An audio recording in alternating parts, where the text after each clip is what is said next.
Hula lang naman to guys, hula lang. Yeah. Pao, sino sa tingin mo ang may evict ngayong week na to? Ang una kong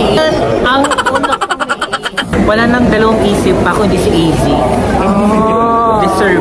At saka feeling ko, sa mga pinakita niya, dapat nga si AZ, pati si AZ yung nagtande para first pa lang. Pero hindi, maganda may drama. Yes. Feeling ko siya, pero sana magtagal pa siya para at least merong may drama pa siya. May spice. May spice. Hi guys, Jayco here. Jayco, sino sa tingin mo ang may evict ngayong week na to? Feeling ko si Ralph at Tay.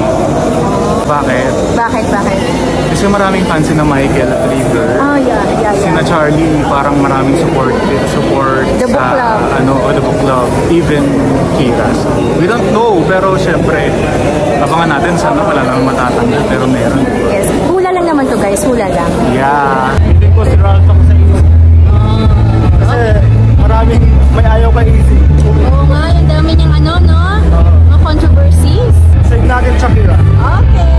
Book club pala to, book club. Sino ang mag-evict ngayon sa PBB?